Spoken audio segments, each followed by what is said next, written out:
call, please. President Young. Here. Vice President Norris. Here. Secretary Spikers. Here. Commissioner Roberts. Here. Commissioner Fowler. Here. Thank you. Okay, next, like motion to approve the agenda. I'll make that motion. Second. Second. Okay, it's been moved and seconded. Is there any discussion? Anything you would like to have added to the agenda? Madam Chair, I think in view of the fact that we have a tight schedule, I'm going to report something I might otherwise have suggested adding to the agenda so we can move along quickly. Thank you. Thank you. All those in favor of the agenda as printed? Aye. Opposed? Okay. Communications. Oh, we have to have the minutes first. Well, we have a motion to approve the minutes. I would make that motion if there's any other comment regarding the minutes. Is there a second? Second. Any additions or corrections?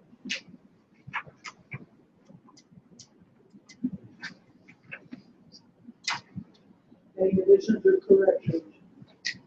All right, all those in favor of the minutes as written? Aye. Aye. Opposed? Okay, communications.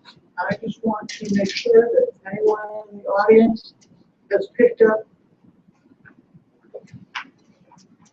this card. They're back on the table. I have more up here if you want them. The hospital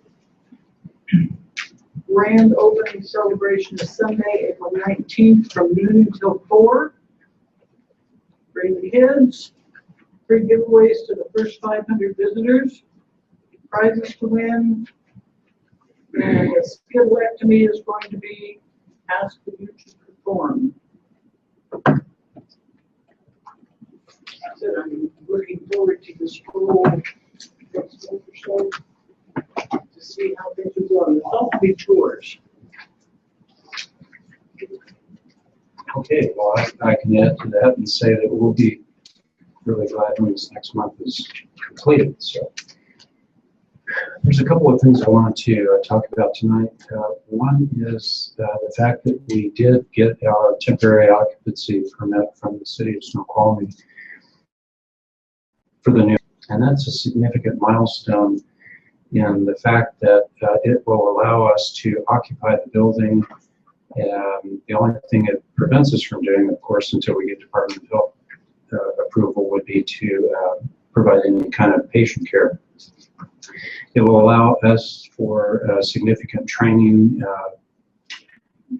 to the hospital, but it also signifies that the lift station works. There was a challenge with the lift station communicating with the city's sewer treatment plant, and that prevented the smooth movement of whatevers. And so that has been fixed, and everything's working very well now. It also means the elevators are working, the lift station is working, the HVAC is working. We did get approval on the pharmacy, and so we're right on schedule to complete the move on May 6th. The second thing I want to talk about tonight is a little bit on the hospital operations side. And for the last couple of years, it has been a very hot topic in the state legislature with the nursing unions, etc., as regards nurse breaks and nurse staffing.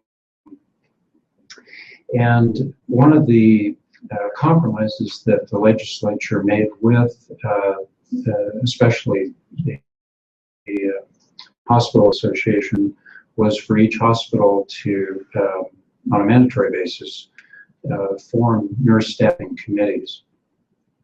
Many hospitals didn't take this seriously. We took it very seriously, and it is one of the more dynamic committees that we have, and it's completely run by the nursing and CNA staff. So we, several years ago, started the nurse staffing committee. But in the design of the new hospital, we were very deliberate in creating break rooms and places for nurses to get off the floor, get off their feet, be able to take their break. One thing about our nurses is they're very dedicated, and they are sometimes reluctant to actually leave the floor, leave their patients, and take the necessary break time that we feel is important for their health. So the med-surg floor, the second floor of the hospital, behind each nurse station, we've created a really nice break room that has microwave kitchen, TV, and restroom. And so the nurses are actually able to leave the floor, but not very far. And so they're comfortable getting off their feet and break before they didn't. The other significant break room is in the emergency department, which also has a break room for EMS folks. It's a little larger, but it has microwave and refrigerator capabilities, along with a restroom and TV, so that the staff can actually get off their feet and relax when there's nothing major, but if a significant ER patient comes in, they're right there and can jump back into action. So that completes my report, Madam President. I just wanted to make sure that we're very deliberate when you're touring to note the break rooms for the nurses. As a hospital nurse who worked both rehab and ER at Harborview, I think those are really important to get away from patients and to debrief for just a couple of minutes. That is really valuable to nursing and even physician staff or just to be able to remove yourself, recompose, and back out and do what you need to do. So I think that's really important. That most of them were 12-hour shifts. That's kudos, especially for a 12-hour shift. Madam Chair, I just want to associate myself with Ariel's remarks, and I don't know whether the superintendent's comments will be summarized and put in the minutes, but I would like especially the intro about what's going on in the state and how we foresaw that coming down the pike, and we took remedial action or advanced action to deal with that before it was a problem. Okay. All right. Well, thank you. Thank you. Okay. Finance Committee? We spent pretty much over an hour of the time, probably an hour and 15 minutes of the hour and 35 minutes we met talking about the feasibility study. I encourage the entire board to take a careful look at it. We'll be talking about this in a special session on the 17th of April. And that's a public session on the 17th of April. And that will that be here? Yes, that's 3 p.m. 3 p.m. here. Yes. So, at least schedule that as a board and figure that this. Bring your questions. Bring questions. Because we had plenty, didn't we? We did. I was pretty pointed. I'm not sure. I just still have follow-up questions on some of the information. And there'll be more. I brought everything. I mean, I could sit and talk about the feasibility study for probably. I brought it with me at all my notes, but I'm not going to do that. What I think I'll do is a few minutes, and when we meet on the 17th in open board meeting, we can discuss and ask those questions then. The questions I had are probably going to be in the preparation. One of the questions the rest of the board probably going to have, I guess. But, yep. It's about 53 pages long. It takes about 2 hours to really get into it. Question, is that a public document now? It's still a draft. It's still a draft. Still a draft. It's a draft, but nonetheless, is it a public document? I think we could give that out on a request. The final documents will be, we had a conference call today, and we expect, actually, there are going to be a lot more documents than what you have now. And so there's something called a POS. What is POS? Preliminary offering statement. That's prepared by Piper. And the projections and something called Appendix A, which really, really in a lot of pages digs into the history and the situation with the hospital, why their methodology is important in all of this. It's a market analysis, it's a risk analysis, and all of that. So all of that's that actually is Piper. Appendix. Okay.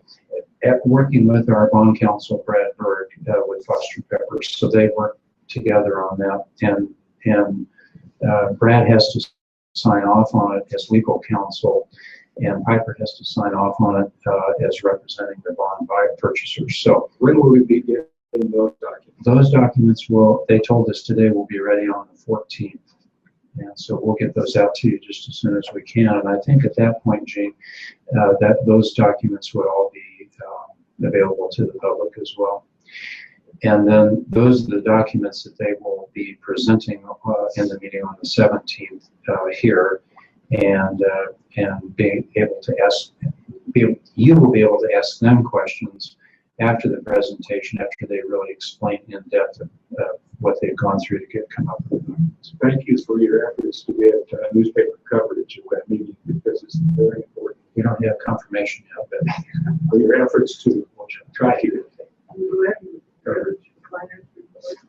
Yeah, rather than go into detail, like I said, I think it's really incumbent upon not only the board, but the public to take a look at the feasibility study and come to the 17th meeting with prepared questions. I think that would be the best bet, because the people that are drafting this and facilitating our bond attorney and Piper Jaffray will be here to answer those questions, and they would be the best people to talk to ask questions. So with that, we did have a positive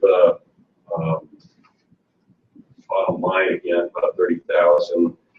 We're up around 95,000 for the year, which is again thanks to the staffing change that took place last June, approximately, where we turned the hospital around pretty much to the tune of about 600,000, somewhere around then.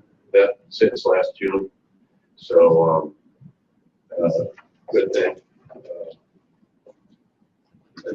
We did talk about some of the other things here, and it was unfortunately we didn't talk about a lot of things in depth because we were talking about the feasibility study for pretty much the whole meeting. So if there are other questions and any research items that we could point or get back to the administration that aren't on this agenda, I'd be more than welcome. Steve has said, go ahead, give him a question if there is anything. So. I would encourage everybody on the board to do that. It's to me, it was a difficult document to understand everything. You had to keep asking questions. And by the time you got to the next slide, you forgot what you heard before. Yeah, we're talking about the ID draft. Yes, yeah, that and financial feasibility. Yeah, the feasibility study. So it's a lot of information. Oh, it is. It's tremendous. It's overwhelming. I'm sorry, it's just totally overwhelming. We're trying to connect all the dots. And I'll be frank with you, some of it I could not understand because I'm not that keen on financial operations, and I just have to admit that. So I have to depend on Steve and the experts and David to interpret some of that stuff for us. So yeah, thanks. One of the things, Steve, I still have not, and I've asked for a few months now on this breakdown of the revenue bonds. I know that the 4 million. It just keeps increasing since that 2013, when we sold the hospital, we were absolutely certain that we would have enough money to pay for the equipment and transition to the new hospital when we sold the old hospital site.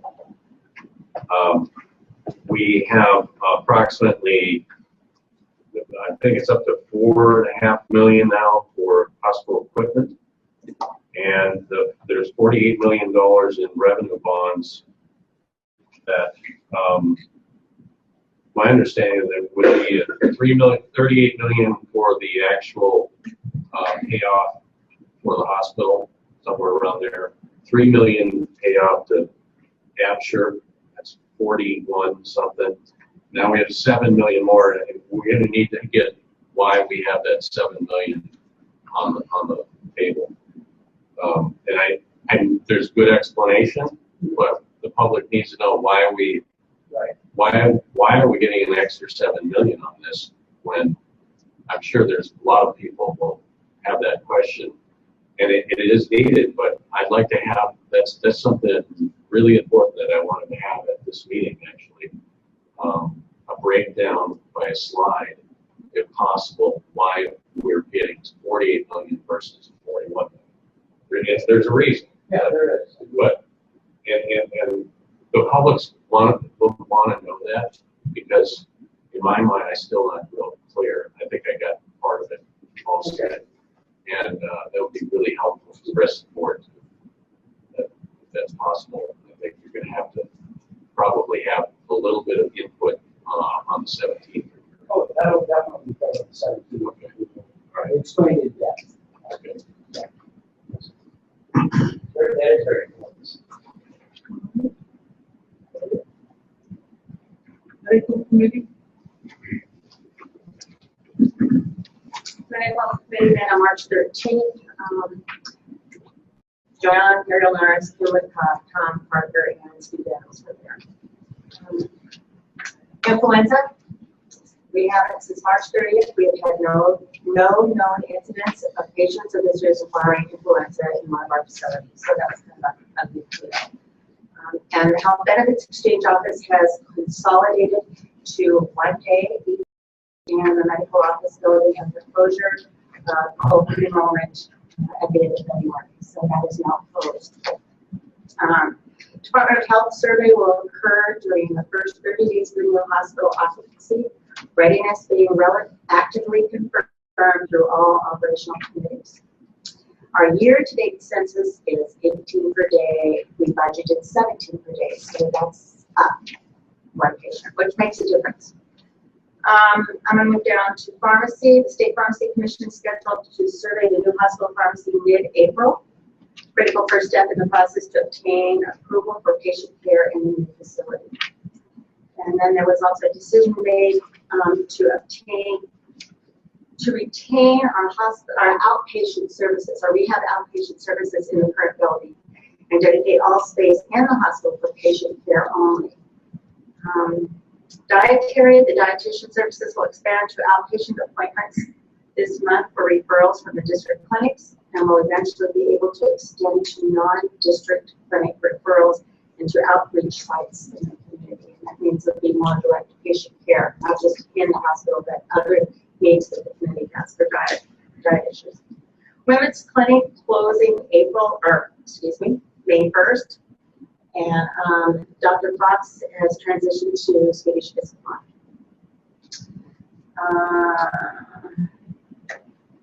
Yes, sir. She's actually going to be a laborist, which is sort of new in the world of medicine. It's a hospitalist that delivers babies in the hospital. So she won't be seeing patients privately. She'll actually be working for the hospital and delivering babies. And I understand that's her passion. It is, yeah. That's what she does. So that's like an official midwife, sort of. No, she's an OBGYN, but she'll be based in the hospital and delivering other OBGYN's babies and working 24-hour shifts. Who's going to be first to base? That's interesting. that space is end, it ends up sometime in August or September. So we'll just give it back at that point. How much of monthly rent is that right now? It's about 1,000 square feet, I'd say. Yeah, 2,500, something like that. Yeah.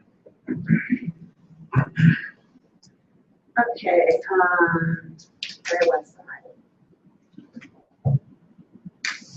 Adult staff bylaws, biannual revisions expected to be minor this year. Work group has been identified and will take lead from that.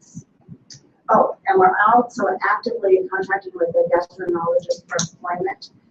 That's hopefully will happen in June. That's a service that we feel would be useful to the hospital. People have needed that service out in the valley, so it makes it more local. I can give you an update on that. Also, Dr. Chin has agreed to come, and I believe we're setting that up for July 1st after the move in the new hospital. So he will be, I believe, a 60% employee, so we're not paying for a full-time gastroenterologist, but that will be enough time that we'll be able to actively expand our endoscopy program in the new hospital.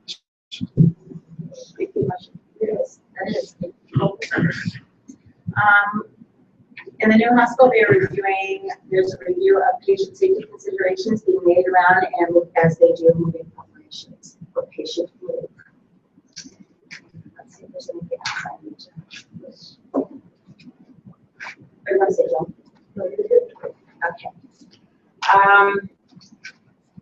They're also exploring other options for dialysis services for certain patients, and physician services will launch at Regency North End on April 1st, which means they should have already launched. Any questions for the medical committee? I have one, and I have several, but the only one that the public might be interested in is the under clinics, ACLU current activities against public hospital districts in regard to reproductive health. Could you say something about that?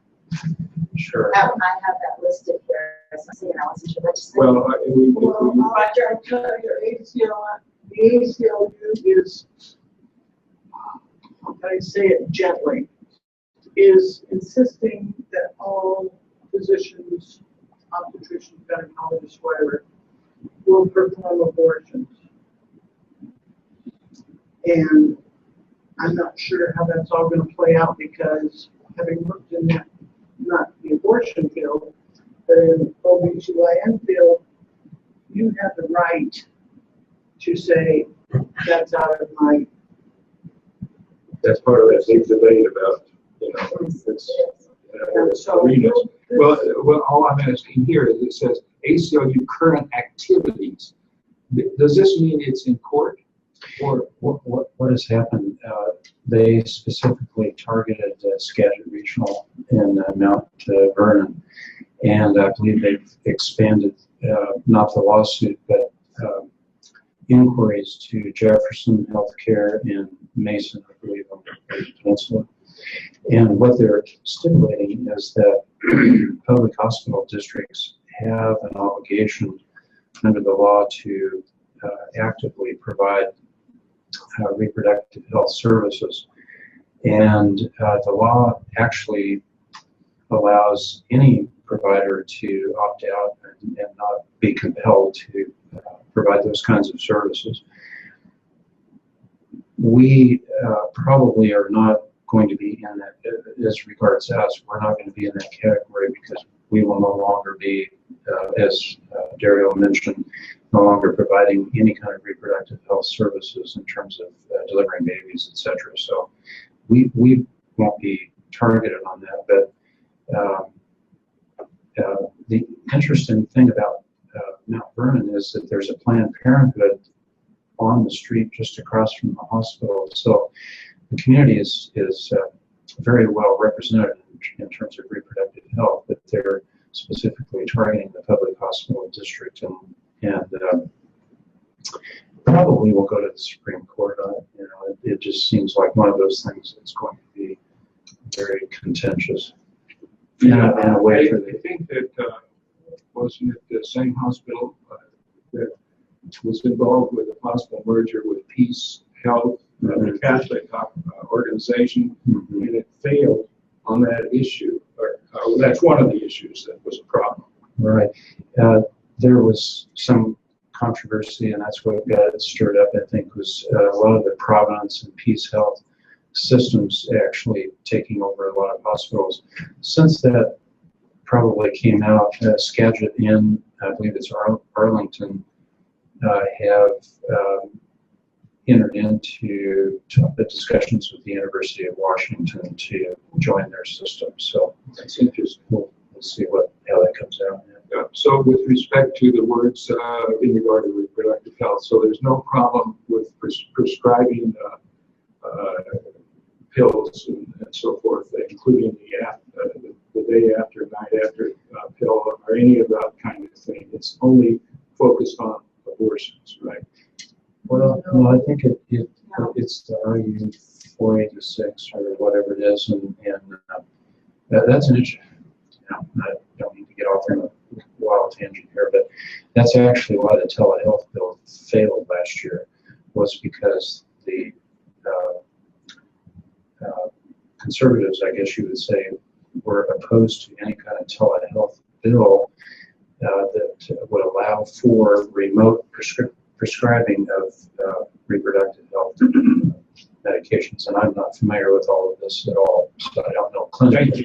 Since we don't, it doesn't apply to us right now. If that's the point, we are not in violation. Very I think though that's probably, OBGYN is one of the highest risks areas for physicians. There's where a lot of lawsuits happen. There's a mistake. All right, in the interest of time, do we need to do the facilities report? Okay, we'll keep the facilities report very short. We had another fine update by Jim Grafton, our coordinator of the project, and we were here at last month's meeting. I saw Jim Grafton's report. It's just an update of that. Things are going very well. I think the thing that was most gratifying to me was to hear about the transition teams, the new transition teams that are headed up here by Tom Parker. And I was just really amazed at the detail required for the move. And if you would like to take 2 minutes to say something about that, Tom, that's fine with me, if the chair would allow, because I think it's something we can be very proud of administratively. Happy to do so. I think most people know, but I'll try to summarize. We had a meeting last month where everyone in the captains came together. We reviewed every move plan, going through all the tasks that each of the captains had laid out for their department. It was a 4-hour session. That session was to finally bring all of these move plans together so everybody can have eyes on what was happening in their fellow departments and move and captains areas. Out of that, then comes a document that we had created, which is a series of them that the move plan captains will be able to use during the move period. The move period starts 5 days before the patient move day and continues to 5 days after. And now on SharePoint, which is our internal internet shared document source, they will be able to go in and see what is happening like each part of the day during all the days of the period with their across all the departments. So this has helped us to avoid collisions and to improve coordination. A typical move plan has probably anywhere between 30 and 80 tasks, and that's just in one move plan. Then you multiply that across all the departments. It's really hard that one person or any of us have them all in our desk simultaneously. So we created this document to help us manage through the move period. And now we have started what's called the move huddle team. The move huddle team is comprised of a group of us that will be meeting every morning during the move period, starting at 7 o'clock. We will talk about what's supposed to happen for the day ahead. We've actually started the move huddle meetings on a weekly basis and used to talking about all the things that are going to have to happen. The practice talking about what didn't happen, how we adjust for it the next day. And that's the way people go through the 10 days of the move period. And I really seeing their operation, translating that into the detail that's needed for us to have a pretty smooth process. We know that at some point, I'll just close with this, at some point, we're going to have to prepare a document that talks about lessons learned through this. And Ms. Roger and I were talking about this yesterday. We really can't write it until it's all done, and we know what the outcomes are. Excellent, Tom. And that could find its way into a professional journal. And I think we ought to aim that direction. And the only other thing I'd say is look in the blog, Living Snoqualmie, and you'll read all about the issue of the redesign and so forth of the Highway 18 I-90 interchange, which is, if we can get it through, it's going to facilitate access, especially for emergency purposes. And if we can't get it through, it's adversely going to affect us. The traffic is getting so bad in that area. But anyhow, it's well described in Living Snoqualmie, so I won't go into detail, except to say that Charles Peterson, sitting here, did bring to the attention of Mayor Larson the fact that we've got a new $38.6 million hospital close to that intersection that's going to be impacted one way or another. So anyhow, just look at Living Snoqualmie. It gives an excellent report. Thank you, Madam Chair. All right. We're now up for public comment. Is there any public comment? It will be limited to 3 minutes, and no questions may be addressed to executive staff in attendance, except up here at the desk. Is there any public comment? Well, we're not too public. I don't see a big suntan. You know, wasn't there long enough? I was doing a lot of snorkeling, so my face was down. On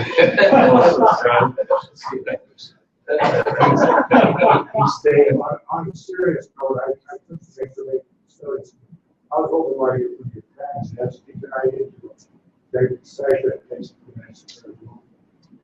You have 4 minutes for the medical committee, Tom Parker. I come up with information regarding the operation of the ER room and how it's going to work. I'd like to share it with people in the context of about minutes. Jim is Off the record sidebar. So, Well, I'm taking about 3-4 minutes to do my which you're going to do very quick, right? Should, yeah, we should interrupt the meeting and go into executive session. yes. There's no public comment? No public comment? We're going to move into executive session under RCW 42.30.110C. The Board of Commissioners of Public Hospital District Number 4 is authorized to hold an executive session during regular special meeting to consider the minimum price at which real estate can be offered for sale or lease when public knowledge regarding such consideration will cause the likelihood of decreased price. However, final action or leasing public property shall be taken immediately open public pursuant to this authority. The board will now go to executive session to discuss a real estate matter. No final action will be taken during the executive session. The executive session will conclude in about 30 minutes. So 7:45, one way or the other. Okay.